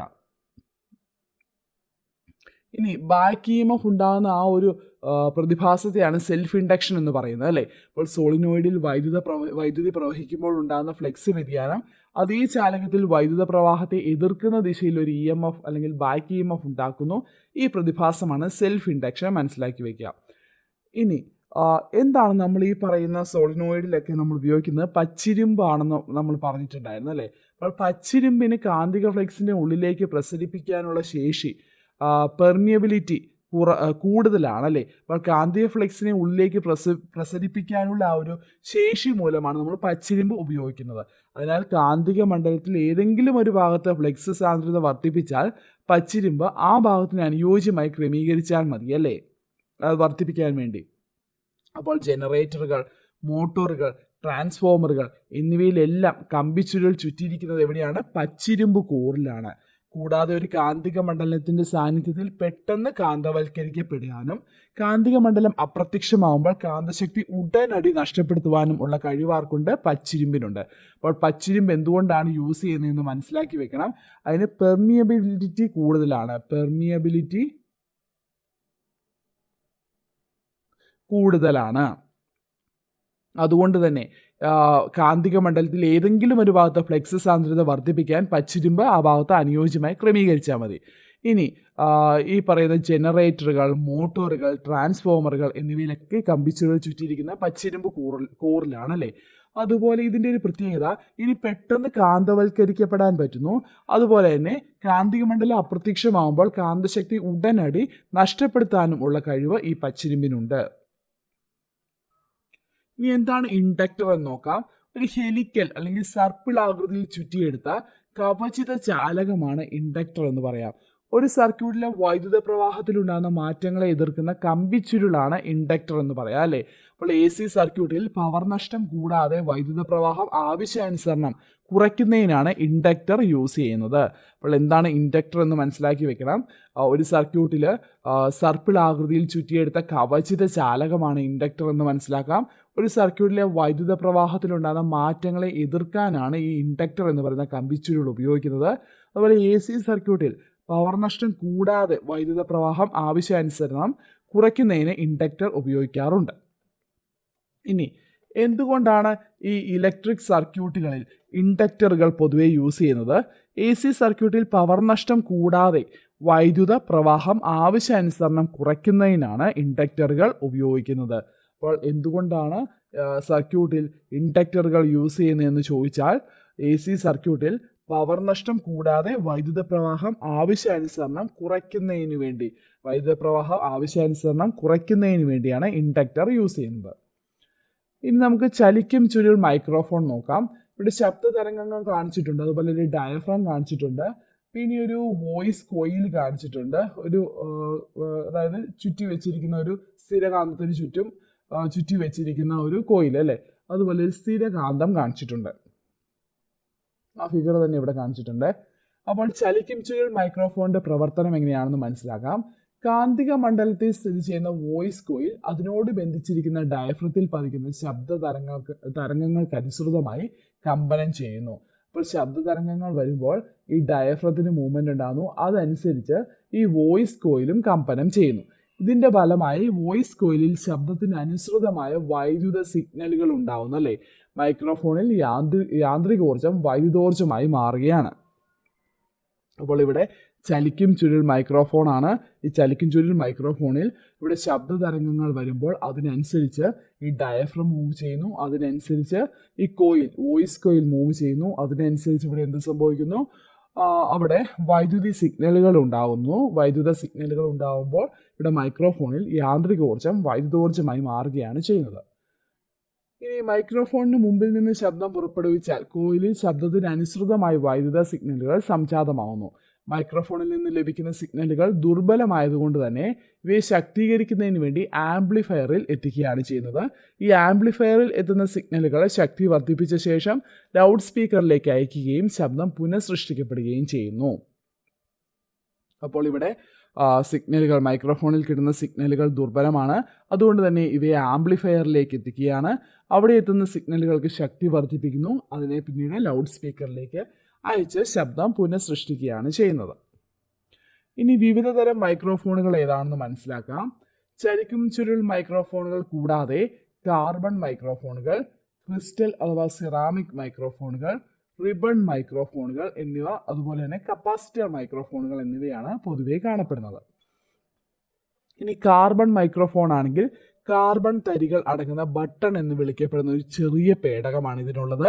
ഡയഫ്രം എന്ന് വിളിക്കപ്പെടുന്ന ഒരു ലോഹ തകിട് ബട്ടണിൽ അമർന്നിരിക്കത്തക്ക വിധം ഇവിടെ ക്രമീകരിച്ചിട്ടുണ്ട്. ശബ്ദ തരംഗങ്ങൾക്ക് അനുസൃതമായി എന്ത് സംഭവിക്കുന്നു, ഈ ഡയഫ്രം കമ്പനം ചെയ്യുന്നു. ഈ കമ്പനങ്ങളെ മൈക്രോഫോൺ ശബ്ദത്തിന് അനുസൃതമായ വൈദ്യുത സ്പന്ദനങ്ങളാക്കി മാറ്റുകയാണ്. കൂടുതലായും ടെലിഫോണുകളിലാണ് കാർബൺ മൈക്രോഫോണുകൾ ഉപയോഗിച്ചുകൊണ്ടിരുന്നത്. അപ്പോൾ എന്താണ്, ഇവിടെ ഒരു കാർബൺ തരികൾ അടങ്ങിയിരിക്കുന്ന ബട്ടൺ എന്ന് വിളിക്കപ്പെടുന്ന ഒരു ചെറിയ പേടകമുണ്ട്. അതാണ് ഈ കാർബൺ മൈക്രോഫോണിന്റെ പ്രധാന ഭാഗം. അതുപോലെ ഡയഫ്രം ഉണ്ട്. ഈ ഡയഫ്രം ഒരു ലോഹ തകിടാണ്, ബട്ടണിൽ അമർന്നിരിക്കുകയാണ്. ശബ്ദ തരംഗങ്ങൾക്ക് അനുസരിച്ച് എന്ത് സംഭവിക്കുന്നു, ഡയഫ്രം കമ്പനം ചെയ്യാണ്, വൈബ്രേറ്റ് ചെയ്യാണ്. അതനുസരിച്ച് അവിടെ വൈദ്യുത സ്പന്ദനങ്ങൾ ഉണ്ടാവുന്നു. കൂടുതലായും ടെലിഫോണുകളിലാണ് കാർബൺ മൈക്രോഫോണുകൾ ഉപയോഗിച്ചു വന്നിരുന്നത്. ഇനി ക്രിസ്റ്റൽ അഥവാ സെറാമിക് മൈക്രോഫോണുകൾ മനസ്സിലാക്കാം. പീസോ ഇലക്ട്രിക് ക്രിസ്റ്റലുകളാണ് ഇത്തരം മൈക്രോഫോണുകളുടെ പ്രധാന ഭാഗം. മർദ്ദം അനുഭവപ്പെടുമ്പോൾ വൈദ്യുതി ഉൽപ്പാദിപ്പിക്കാൻ കഴിയുന്നവയാണ് പീസോ ഇലക്ട്രിക് ക്രിസ്റ്റലുകൾ, മനസ്സിലാക്കി വെക്കണം. ഓക്കെ, ഹാം റേഡിയോകളിലാണ് ഈ ക്രിസ്റ്റൽ അഥവാ സെറാമിക് മൈക്രോഫോണുകൾ ഉപയോഗിക്കുന്നത്. മർദ്ദം അനുഭവപ്പെടുമ്പോൾ വൈദ്യുതി ഉൽപ്പാദിപ്പിക്കാൻ കഴിയുന്നവയാണ് പീസോ ഇലക്ട്രിക് ക്രിസ്റ്റലുകൾ. ഇനി റിബൺ മൈക്രോഫോണുകൾ എന്താണെന്ന് മനസ്സിലാക്കാം. ഒരു കാന്തിക മണ്ഡലത്തിൽ തൂക്കിയിട്ടിരിക്കുന്ന ലോഹ റിബൺ ആണ് പ്രധാന ഭാഗം. ശബ്ദ തരംഗങ്ങൾ റിബണിൽ തട്ടുമ്പോൾ അതിനനുസൃതമായി റിബൺ കാന്തിക മണ്ഡലത്തിൽ ചലിക്കുകയും വൈദ്യുത പ്രവാഹം ഉണ്ടാകുകയും ചെയ്യുന്നു. റിബൺ മൈക്രോഫോണുകളാണെങ്കിൽ ഒരു കാന്തിക മണ്ഡലത്തിൽ ഒരു ലോഹ റിബൺ തൂക്കിയിട്ടിരിക്കുകയാണ്. ശബ്ദ തരംഗങ്ങൾക്ക് അനുസൃതമായി റിബണിൽ തരംഗങ്ങൾ വന്ന് തട്ടുമ്പോൾ റിബൺ കാന്തിക മണ്ഡലത്തിൽ ചലിക്കുകയും അതിനനുസൃതമായി വൈദ്യുത പ്രവാഹം ഉണ്ടാകുകയും ചെയ്യുകയാണുള്ളത്. ഇനി എന്താണ് കപ്പാസിറ്റർ മൈക്രോഫോണുകൾ എന്ന് നോക്കാം. ഇവ കണ്ടൻസർ മൈക്രോഫോണുകൾ എന്നും അറിയപ്പെടാറുണ്ട് അല്ലേ. അടുത്തടുത്തായി ക്രമീകരിച്ചിരിക്കുന്ന രണ്ട് ലോഹ തകിടുകളാണ് പ്രധാന ഭാഗം. മുൻവശത്തെ അയവുള്ള പ്ലേറ്റ് ഡയഫ്രമായി പ്രവർത്തിക്കുന്നു. പിറകിലെ പ്ലേറ്റ് ചലിക്കാൻ കഴിവുള്ളതല്ല. ശബ്ദ തരംഗങ്ങൾ മുൻവശത്തെ പ്ലേറ്റിനെ കമ്പനം ചെയ്യുന്നു. ഇത് കപ്പാസിറ്ററിൽ നിന്നുള്ള വൈദ്യുതിയുടെ വ്യതിയാനത്തിന് കാരണമാവുന്നു. ശ്രവണ സഹായികളിലാണ് ഇത്തരം മൈക്രോഫോണുകൾ ഉപയോഗിക്കുന്നത്. അപ്പോൾ നമ്മളോട് ചോദിക്കാം, ശ്രവണ സഹായികളിൽ ഉപയോഗിക്കുന്ന മൈക്രോഫോണുകൾ ഫോൺ ഏതാണെന്ന് ചോദിച്ചത് കപ്പാസിറ്റർ മൈക്രോഫോൺ ആണത്, ഇമ്പോർട്ടൻ്റ് ആണ്. കണ്ടൻസർ മൈക്രോഫോണുകൾ എന്നറിയപ്പെടുന്നതും കപ്പാസിറ്റർ മൈക്രോഫോണുകളാണ്. ഇവിടെ 2 പ്ലേറ്റുകളുണ്ട്. ഒന്ന് ഡയഫ്രമാണ്, അതിന് മൂവ് ചെയ്യാൻ പറ്റും. പിറകിലത്തേത് ചലിക്കാൻ പറ്റില്ല. ശബ്ദതരംഗങ്ങൾ മുൻവശത്തെ പ്ലേറ്റിനെ കമ്പനം ചെയ്യിപ്പിക്കുന്നു. ഇത് കപ്പാസിറ്ററിൽ നിന്നുള്ള വൈദ്യുതിയുടെ വ്യതിയാനത്തിന് കാരണമാവുന്നു. ശ്രവണ സഹായികളിൽ ഇത് പൊതുവെ ഉപയോഗിക്കുന്നു. ഇനി നോക്കാം പവർ പ്രേഷണവും വിതരണവും നോക്കാം. വൈദ്യുത കാന്തിക പ്രേരണ തത്വം ഉപയോഗപ്പെടുത്തി ലോകത്ത് വൻതോതിൽ വൈദ്യുതി ഉൽപ്പാദിപ്പിക്കുന്നുണ്ട് അല്ലേ. AC ജനറേറ്ററുകൾ ഉപയോഗിച്ചിട്ടാണ് വിതരണത്തിന് ആവശ്യമുള്ള വൈദ്യുതി ഉൽപ്പാദിപ്പിക്കുന്നത്. ഇങ്ങനെ ഉള്ള ജനറേറ്ററുകൾക്ക് യാന്ത്രികോർജ്ജം ലഭിക്കാനുള്ള മാർഗങ്ങൾ നമ്മൾ ക്ലാസ്സിൻ്റെ ആദ്യം പറഞ്ഞിട്ടുണ്ടായിരുന്നു. അണക്കെട്ടിലെ വെള്ളം, ന്യൂക്ലിയർ ഊർജം, തിരമാല, കാറ്റ്, താപോർജം, ഇതൊക്കെ ഈ പറയുന്ന യാന്ത്രികോർജ്ജം ലഭിക്കാനുള്ള മാർഗങ്ങളാണ് അല്ലേ. അപ്പോൾ AC ജനറേറ്ററുകൾ ഉപയോഗിച്ചിട്ടാണ് വിതരണത്തിന് ആവശ്യമുള്ള വൈദ്യുതി ഉൽപ്പാദിപ്പിക്കുന്നത്. ഈ ജനറേറ്ററുകൾക്ക് വേണ്ട യാന്ത്രികോർജ്ജം ലഭിക്കാൻ അണക്കെട്ടിലെ ജലം, ന്യൂക്ലിയർ ഊർജം, തിരമാല, കാറ്റ് എന്നിവ ഉപയോഗപ്പെടുത്താം. ഇനി എന്താണ് 3 ഫേസ് ജനറേറ്റർ എന്ന് നോക്കാം. ഫീൽഡ് കാന്തത്തിൻ്റെ ധ്രുവങ്ങൾക്കിടയിൽ ഒരു സെറ്റ് കമ്പിച്ചുരുൾ മാത്രമുള്ള ജനറേറ്ററുകളാണ് സിംഗിൾ ഫേസ് ജനറേറ്റർ. വൻതോതിൽ വൈദ്യുതി ഉൽപ്പാദിപ്പിക്കുന്നതിന് ഉപയോഗിക്കുന്നത് 3 ഫേസ് ജനറേറ്ററാണ്. അപ്പോൾ ഫീൽഡ് കാന്തത്തിൻ്റെ ധ്രുവങ്ങൾക്കിടയിൽ ഒരു സെറ്റ് കമ്പിച്ചുരുൾ മാത്രമുള്ള ജനറേറ്ററുകളെ സിംഗിൾ ഫേസ് ജനറേറ്റർ എന്ന് പറയുന്നു. വൻതോതിൽ വൈദ്യുതി ഉൽപ്പാദിപ്പിക്കുന്നതിന് ഉപയോഗിക്കുന്നത് 3 ഫേസ് ജനറേറ്ററാണ്. പവർ ജനറേറ്ററുകളിൽ ഫീൽഡ് കാന്തത്തിന് ചുറ്റുമായി 120 ഡിഗ്രി കോൺ വ്യത്യാസത്തിൽ സമാനമായ 3 ആർമേച്ചറുകൾ എവിടെയുണ്ട്? ഈ 3 ഫേസ് ജനറേറ്ററുകളിലുണ്ട്. ഫീൽഡ് കാന്തം കറങ്ങുമ്പോൾ 3 ആർമേച്ചറുകളിലും ഒരേ സമയം 3 വ്യത്യസ്ത ഫേസിലുള്ള AC ഉൽപ്പാദിപ്പിക്കുന്നു അല്ലേ. ഓരോ ആർമേച്ചറിലെയും ഏറ്റവും കൂടിയ EMFും ഏറ്റവും കുറഞ്ഞ EMFും ഉണ്ടാകുന്നത് പല സമയങ്ങളിലാണ്. ഇത്തരം ജനറേറ്ററുകളാണ് 3 ഫേസ് ജനറേറ്റർ. 3 ആർമേച്ചറുണ്ട്. അപ്പോൾ 3 ഫേസ് ജനറേറ്ററിൻ്റെ പ്രത്യേകത എന്താണ്?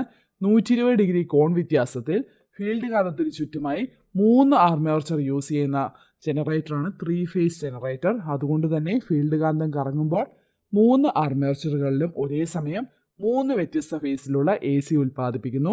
ഒരു ആർമേച്ചറിലെ ഏറ്റവും കൂടിയ EMFും ഏറ്റവും കുറഞ്ഞ EMFും ഉണ്ടാകുന്നത് പല സമയങ്ങളിലാണ് അല്ലേ. അതാണ് 3 ഫേസ് ജനറേറ്ററിൻ്റെ വർക്കിംഗ്. ഇനി എന്താണ് പവർ സ്റ്റേഷൻ നോക്കാം. വിതരണ ആവശ്യത്തിനായി വൻതോതിൽ വൈദ്യുതി ഉൽപ്പാദിപ്പിക്കുന്ന സ്ഥലങ്ങളാണ് പവർ സ്റ്റേഷൻ.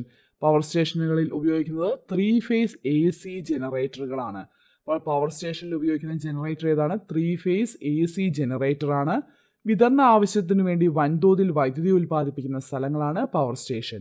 ഇന്ത്യയിലെ പവർ സ്റ്റേഷനുകളിൽ സാധാരണയായി 11 kV 11,000 വോൾട്ടിലാണ് വൈദ്യുതി ഉൽപ്പാദിപ്പിക്കുന്നത്. ദൂരസ്ഥലങ്ങളിലേക്ക് പവർ പ്രേഷണം ചെയ്യുമ്പോൾ ചാലകത്തിൽ താപരൂപത്തിൽ ഊർജ്ജനഷ്ടമുണ്ടാവും. ഇതിനെ പ്രസരണ നഷ്ടം എന്ന് പറയുന്നു.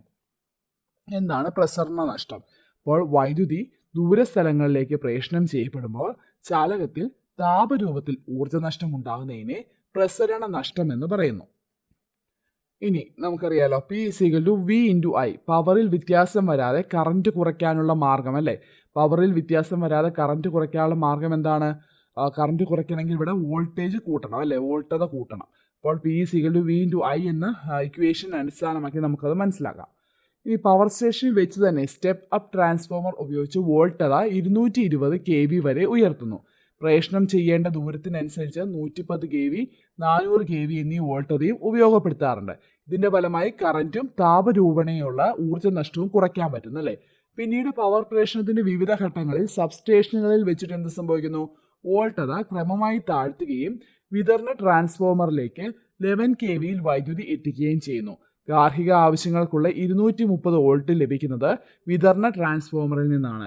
കൂടാതെ വ്യവസായ ആവശ്യങ്ങൾക്കുള്ള 400 വോൾട്ട് വൈദ്യുതിയും വിതരണ ട്രാൻസ്ഫോമറിൻ്റെ ഔട്ട്പുട്ടിൽ നിന്നാണ് ലഭിക്കുന്നത്. അപ്പോൾ ഇവിടെ താപരൂപത്തിൽ ഊർജ്ജനഷ്ടം കുറയ്ക്കാൻ വേണ്ടി എന്ത് ചെയ്യുന്നു? പവറിൽ വ്യത്യാസം വരാതെ കറണ്ട് കുറയ്ക്കുകയാണ്. അതനുസരിച്ച് വോൾട്ടത കൂട്ടുന്നു. അതാണ് ഇവിടെ പറഞ്ഞത്. പവർ സ്റ്റേഷനിൽ വെച്ച് തന്നെ സ്റ്റെപ്പ് അപ്പ് ട്രാൻസ്ഫോമർ ഉപയോഗിച്ച് വോൾട്ടത 220 kV വരെ ഉയർത്താറുണ്ട്. അതുപോലെ പ്രേഷണം ചെയ്യേണ്ട ദൂരത്തിനനുസരിച്ച് 110 kV, 400 kV എന്നീ വോൾട്ടതയും ഉപയോഗപ്പെടുത്താറുണ്ട്. അപ്പോൾ ഇവിടെ താപരൂപണയുള്ള ഊർജ്ജനഷ്ടം കുറയുകയാണ് അല്ലേ. പിന്നീട് പവർ പ്രേഷണത്തിൻ്റെ വിവിധ ഘട്ടങ്ങളിൽ സബ്സ്റ്റേഷനുകളിൽ വെച്ച് വോൾട്ടത ക്രമമായി താഴ്ത്തുകയും വിതരണ ട്രാൻസ്ഫോമറിലേക്ക് 11 kVയിൽ വൈദ്യുതി എത്തിക്കുകയും ചെയ്യുന്നു. നമ്മുടെ ഗാർഹിക ആവശ്യങ്ങൾക്ക് 230 വോൾട്ടാണ് വിതരണ ട്രാൻസ്ഫോമറിൽ നിന്ന് ലഭിക്കുന്നത്. അതൊന്ന് മനസ്സിലാക്കി വയ്ക്കുക. അടുത്തത്, വിതരണ ട്രാൻസ്ഫോമറിൻ്റെ ഔട്ട്പുട്ടിൽ നിന്ന് 4 വയറുകളാണ് പുറത്തേക്ക് വരുന്നത്. അതിലൊന്ന് ന്യൂട്രലും 3 ഫേസുകളുമായിരിക്കും. ന്യൂട്രൽ പൊട്ടൻഷ്യൽ 0 ആയിരിക്കും. ഫേസിനും ന്യൂട്രലിനും ഇടയിൽ പൊട്ടൻഷ്യൽ വ്യത്യാസം 230 വോൾട്ട് ആയിരിക്കും. ഏതെങ്കിലും 2 ഫേസുകൾക്കിടയിലുള്ള പൊട്ടൻഷ്യൽ വ്യത്യാസം 400 വോൾട്ട് ആയിരിക്കും. ഇതൊന്ന് മനസ്സിലാക്കി വെക്കണം. വിതരണ ട്രാൻസ്ഫോമറിൻ്റെ ഔട്ട്പുട്ടിൽ നിന്ന് 4 വയറുകൾ പുറത്തേക്ക് വരുന്നു. 1 ന്യൂട്രലാണ്, 3 ഫേസാണ്. അപ്പോൾ ന്യൂട്രൽ പൊട്ടൻഷ്യൽ 0 ആയിരിക്കും. ഫേസിനും ന്യൂട്രലിനും ഇടയിൽ പൊട്ടൻഷ്യൽ വ്യത്യാസം 230 വോൾട്ടും 2 ഫേസുകൾക്കിടയിലുള്ള പൊട്ടൻഷ്യൽ വ്യത്യാസം 400 വോൾട്ടും ആയിരിക്കും. ഇനി എന്താണ് വാട്ട് അവർ മീറ്റർ എന്ന് നോക്കാം. വൈദ്യുതോർജ്ജം അളക്കാൻ ഉപയോഗിക്കുന്ന ഉപകരണമാണ് വാട്ട് അവർ മീറ്റർ അല്ലേ. വൈദ്യുതോർജ്ജം അളക്കാൻ ഉപയോഗിക്കുന്ന ഉപകരണം ഏതാണ്? അത് വാട്ട് അവർ മീറ്റർ ആണ്. കിലോ വാട്ട് അവർ യൂണിറ്റിലാണ് വൈദ്യുതോർജ്ജം അളക്കുന്നത്. ഇത് യൂണിറ്റ് എന്നും അറിയപ്പെടുന്നു അല്ലേ. ഒരു യൂണിറ്റ് വൈദ്യുതോർജ്ജം എന്ന് വെച്ചാൽ 1 കിലോ വാട്ട് അവർ ആണ്. വൈദ്യുതോർജ്ജത്തിന്റെ വ്യാവസായിക യൂണിറ്റ് കിലോ വാട്ട് അവർ ആണ്. 1000 വാട്ട് പവറുള്ള ഒരു ഉപകരണം 1 മണിക്കൂറിൽ പ്രവർത്തിക്കുമ്പോൾ 1 യൂണിറ്റ് വൈദ്യുതോർജ്ജം ഉപയോഗിക്കുന്നതായിട്ട് നമ്മൾ കണക്കാക്കുന്നു. അപ്പോൾ 1000 വാട്ട് അല്ലെങ്കിൽ 1 കിലോ വാട്ട് പവറുള്ള ഒരു ഉപകരണം 1 മണിക്കൂറിൽ പ്രവർത്തിക്കുമ്പോൾ 1 യൂണിറ്റ് വൈദ്യുതോർജ്ജം. 1 കിലോ വാട്ട് പവറുള്ള ഉപകരണം 1 മണിക്കൂർ പ്രവർത്തിക്കുമ്പോഴാണ് 1 യൂണിറ്റ് വൈദ്യുതോർജ്ജം ഉപയോഗിക്കുന്നത്. അതാണ് 1 യൂണിറ്റ് വൈദ്യുതോർജ്ജം 1 കിലോ വാട്ട് അവർ എന്ന് അറിയപ്പെടുന്നത്. അപ്പോൾ കിലോ വാട്ട് അവർ എന്ന യൂണിറ്റിലാണ് വൈദ്യുതോർജ്ജം അളക്കുന്നത്, മനസ്സിലാക്കി വയ്ക്കുക. ഇനി കിലോ വാട്ട് അവറിലുള്ള ഊർജ്ജം കണക്കാക്കാൻ ഉപയോഗിക്കുന്ന ഇക്വേഷനാണ് വാട്ടിലുള്ള പവർ മണിക്കൂറിലുള്ള സമയം ബൈ 1000. അത് പഠിച്ചു വെക്കണം. ഇപ്പോൾ 750 വാട്ട് പവർ ഉള്ള ഒരു ഗ്രൈൻഡർ 2 മണിക്കൂർ പ്രവർത്തിക്കുമ്പോൾ ഉണ്ടാകുന്ന വൈദ്യുതോർജ്ജം കണക്കാക്കണമെങ്കിൽ വാട്ടിലുള്ള പവർ, ഇവിടെ പവർ വാട്ടിലാണ് തന്നിട്ടുള്ളത്, 750 ഉണ്ട്. അതുപോലെ മണിക്കൂറിലുള്ള സമയം 2 മണിക്കൂറാണ് തന്നിട്ടുള്ളത്. ബൈ 1000 ചെയ്യുമ്പോൾ നമുക്ക് 1.5 യൂണിറ്റ് കിലോ വാട്ട് അവർ എന്ന യൂണിറ്റ് നമുക്ക് കിട്ടുന്നു. അതാണ് ഇവിടെ വൈദ്യുതോർജ്ജം കണക്കാക്കിയിട്ടുള്ളത്. അപ്പോൾ ഈ ഒരു ഇക്വേഷൻ പഠിച്ചു വെക്കണം. ഇതൊക്കെ ചെറിയ പ്രോബ്ലം ചോദിക്കാം കേട്ടോ. ഇതൊക്കെ നമ്മളോട് ചോദിക്കാൻ പറ്റിയ പ്രോബ്ലമാണ്. 1 മാർക്കുള്ള ക്വസ്റ്റ്യൻ ചോദിക്കാൻ പറ്റിയ പ്രോബ്ലം ആണല്ലേ. അപ്പോൾ കിലോ വാട്ട് അവറിലുള്ള ഊർജ്ജം എന്ന് വെച്ചാൽ വാട്ടിലുള്ള പവർ ഇൻറ്റു മണിക്കൂറിലുള്ള സമയം ബൈ 1000 ആണ്. അപ്പോൾ വാട്ടിലുള്ള പവർ ഇവിടെ 750 വാട്ടാണ്. ടൈം ഇൻ അവർ ആണ്, 2 മണിക്കൂറാണ്. അതുപോലെ തന്നെ എന്താണ് ഇവിടെ ബൈ 1000 പറഞ്ഞിട്ടുണ്ട്. അപ്പോൾ 1.5 യൂണിറ്റ് ആണ് ഇവിടെ ആൻസർ വരുന്നത്. ഇനി ഗാർഹിക വൈദ്യുത വിതരണത്തിൽ സുരക്ഷിതത്വം ഉറപ്പുവരുത്തുന്ന മാർഗങ്ങൾ. സുരക്ഷാ ഫ്യൂസ് ഉണ്ട് അല്ലേ. സുരക്ഷാ ഫ്യൂസ് നമ്മൾ കഴിഞ്ഞ ക്ലാസ്സുകളിലൊക്കെ പഠിച്ചിട്ടുണ്ട്. ഈസി ആയിട്ടുള്ള കാര്യമാണ് അല്ലേ. എന്താണ് സുരക്ഷാ ഫ്യൂസ്? വൈദ്യുതിയുടെ താപഫലത്തെ അടിസ്ഥാനമാക്കി പ്രവർത്തിക്കുന്ന ഉപകരണമാണ് അല്ലേ. സുരക്ഷാ ഫ്യൂസ് എന്ന് വെച്ചാൽ വൈദ്യുതിയുടെ താപഫലത്തെ അടിസ്ഥാനമാക്കി പ്രവർത്തിക്കുന്ന ഉപകരണമാണ്. ഫ്യൂസ് വയറാണ് അല്ലേ. ടിന്നും ലെഡും ചേർത്ത ലോഹസങ്കരമാണ്. ടിന്നും അതുപോലെ തന്നെ ലെഡും ചേർത്ത ലോഹസങ്കരമായ ഫ്യൂസ് വയർ യൂസ് ചെയ്തിട്ടുണ്ട്. ഷോർട്ട് സർക്യൂട്ട് അതുപോലെ ഓവർലോഡിങ് സംഭവിക്കുമ്പോൾ ഈ ഫ്യൂസ് വയർ ഉരുകിപ്പോകുന്നു അല്ലേ. അങ്ങനെ ആ ഒരു സർക്യൂട്ടിൽ കറണ്ട് പ്രവഹിക്കുന്നത് നിൽക്കുകയാണ് ചെയ്യുന്നത്. അപ്പോൾ അങ്ങനെ സംഭവിച്ചു കഴിയുമ്പോൾ എന്ത് സംഭവിക്കുന്നു? നമുക്ക് ആ ഒരു സുരക്ഷിതത്വം ഉറപ്പ് നൽകുന്നു അല്ലേ. അപ്പോൾ അതൊന്ന് മനസ്സിലാക്കി വെക്കാം. അപ്പോൾ ഈ ഫ്യൂസ് വയറിൻ്റെ പ്രത്യേകത കൂടുതലും താഴ്ന്ന ദ്രവണാങ്കമാണ് അതിനുള്ളത്. അതുകൊണ്ടാണ് അത് പെട്ടെന്ന് ഉരുകി പോകുന്നത്. അപ്പോൾ ഫ്യൂസ് വയർ നിർമ്മിച്ചിരിക്കുന്നത് ടിന്നും ലെഡും ചേർത്ത ലോഹസങ്കരം കൊണ്ടാണ്. സുരക്ഷാ ഫ്യൂസിൻ്റെ പ്രധാന ഭാഗമാണ് ഫ്യൂസ് വയർ.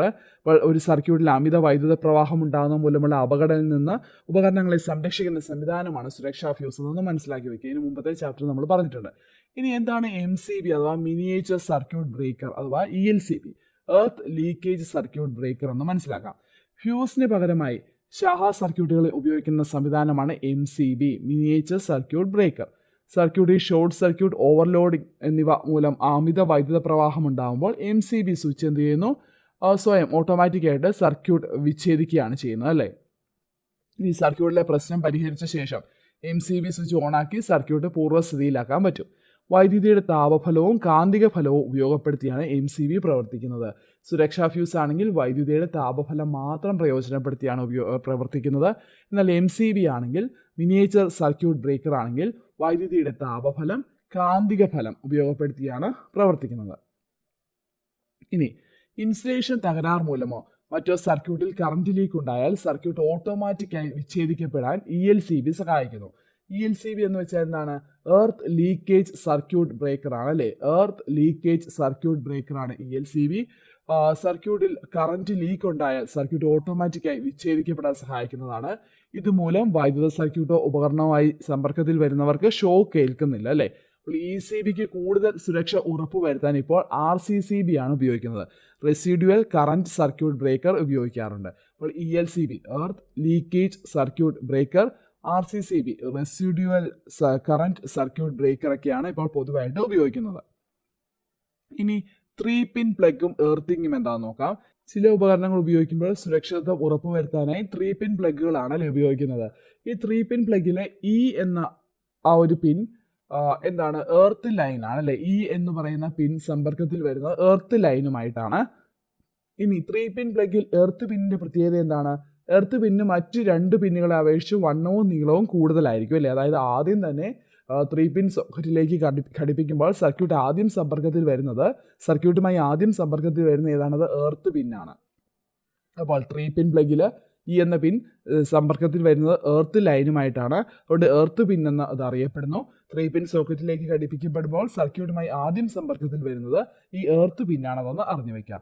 ഇനി DC-യിൽ മാത്രം പ്രവർത്തിക്കുന്ന പല ഉപകരണങ്ങളെ AC-യെ DC ആക്കി മാറ്റിയാണ് അല്ലേ പ്രവർത്തിപ്പിക്കുന്നത്. അതിനുള്ള എക്സാമ്പിളാണ് മൊബൈൽ ചാർജർ. AC-യെ DC ആക്കുന്ന ഒരു ഉപകരണമാണ് അല്ലേ? മൊബൈൽ ചാർജർ AC-യെ DC ആക്കിയാണ് ഉപയോഗിക്കുന്നത്. അപ്പോൾ ഈ AC-യെ DC ആക്കി മാറ്റാൻ ഉപയോഗിക്കുന്ന സംവിധാനം ഏതാണെന്ന് ചോദിച്ചാൽ റെക്ടിഫയർ ആണ്. ഒരു സ്റ്റെപ്പ് ഡൗൺ ട്രാൻസ്ഫോമർ ഇൻഡക്ടർ ഉപയോഗിച്ച് 230 വോൾട്ട് AC-യെ ഉപകരണത്തിന് ആവശ്യമായ വോൾട്ടേജിലേക്ക് താഴ്ത്തിയ ശേഷമാണ് DC ആക്കി മാറ്റുന്നത്. അപ്പോൾ ഡയോഡ് എന്നറിയപ്പെടുന്ന ഒരു ഇലക്ട്രോണിക് ഘടകമാണ് ഈ റെക്ടിഫയറിൽ ഉപയോഗിക്കുന്നത്. അതൊക്കെ ഒന്ന് അറിഞ്ഞു വെച്ചാൽ മതി. ഇത് വൈദ്യുതിയെ ഒരു ദിശയിലേക്ക് മാത്രം കടത്തിവിടുന്നു. ഇത്തരത്തിലുള്ള റെക്ടിഫയറുകൾ കൂടാതെ വിവിധ ഇലക്ട്രോണിക് ഘടകങ്ങൾ ഉപയോഗിച്ചിട്ടുള്ള റെക്ടിഫയറുകളാണ് ഇപ്പോൾ കൂടുതലും പ്രചാരത്തിലുള്ളത്. അപ്പോൾ റെക്ടിഫയർ എന്താണ് ചെയ്യുന്നതെന്ന് മനസ്സിലാക്കി വെക്കുക. AC-യെ DC ആക്കി മാറ്റുന്നു. AC-യെ DC ആക്കി മാറ്റാൻ ഉപയോഗിക്കുന്ന ഉപകരണം റെക്ടിഫയർ ആണ്. റെക്ടിഫയറിൽ ഉപയോഗിക്കുന്നത് ഡയോഡാണ്. അപ്പോൾ എങ്ങനെയാണ് റെക്ടിഫയർ വർക്ക് ചെയ്യുന്നതെന്ന് വെച്ചാൽ ആദ്യം AC-യെ DC ആക്കി മാറ്റുകയല്ല ചെയ്യുന്നത്. 230 വോൾട്ടുള്ള AC-യെ ഉപകരണത്തിന് ആവശ്യമായ വോൾട്ടിലേക്ക് ഈ സ്റ്റെപ്പ് ഡൗൺ ട്രാൻസ്ഫോമർ അഥവാ ഇൻഡക്ടർ ഉപയോഗിച്ച് താഴ്ത്തിയ ശേഷമാണ് ആ ഒരു AC-യെ DC ആക്കി മാറ്റുന്നത്. അതൊന്ന് അറിഞ്ഞു വയ്ക്കുക. ഡയോഡാണ് ഇതിനെ ഹെൽപ്പ് ചെയ്യുന്നത്. നമ്മൾ മുമ്പേ പറഞ്ഞു എർത്തിങ് അല്ലേ? 3-പിന്നിലെ E എന്ന പിന്ന് എർത്ത് ലൈനുമായി സമ്പർക്കത്തിൽ വരുന്നതാണ്. അത് നമ്മൾ പറഞ്ഞു. ഇതിൻ്റെ പ്രതീകം ഇവിടെ കാണിച്ചിട്ടുണ്ട്. അതൊന്ന് മനസ്സിലാക്കി വെച്ചാൽ മതി. അപ്പോൾ ഇത്രയാണ് നമ്മുടെ ഈ ക്ലാസ്സിലുള്ളത്. പ്രധാനപ്പെട്ട കുറേയധികം കാര്യങ്ങൾ പറഞ്ഞ ക്ലാസ്സാണ്. അപ്പോൾ വീഡിയോ സ്കിപ്പ് ചെയ്യാതെ നിങ്ങൾ കണ്ടുപോവുക. അപ്പോൾ വീഡിയോ ഇഷ്ടമായാൽ ലൈക്ക് ചെയ്യുക, കൂട്ടുകാർക്ക് കൂടെ ഷെയർ ചെയ്യുക. നിങ്ങൾക്ക് എന്തെങ്കിലും സജഷൻസ് ഉണ്ടെങ്കിൽ അത് നിങ്ങൾക്ക് കമൻറ്റ് ചെയ്യാം. അതുപോലെ അടുത്ത ക്ലാസ്സിൽ നമുക്ക് ഫിസിക്സിൻ്റെ മറ്റൊരു ചാപ്റ്ററുമായിട്ട് കാണാം. അതുപോലെ കെമിസ്ട്രിയുടെ ക്ലാസ്സുകളും NCERT ക്ലാസ്സുകളും നമ്മൾ താമസിക്കാതെ ആരംഭിക്കുന്നതാണ്. നിങ്ങൾ എക്സാമിന് പ്രിപ്പയർ ചെയ്യുന്നവരാണെങ്കിൽ SSCRT NCERT കമ്പൽസറി ആയിട്ട് പഠിച്ചു വെക്കണം. എന്നാൽ മാത്രമേ സ്റ്റേറ്റ്മെൻറ്റ് ക്വസ്റ്റ്യൻസ് ഒക്കെ വന്നാൽ നമുക്ക് സോൾവ് ചെയ്യാൻ പറ്റുള്ളൂ. അപ്പോൾ നമുക്ക് അടുത്ത ക്ലാസ്സിൽ കാണാം. Thank you.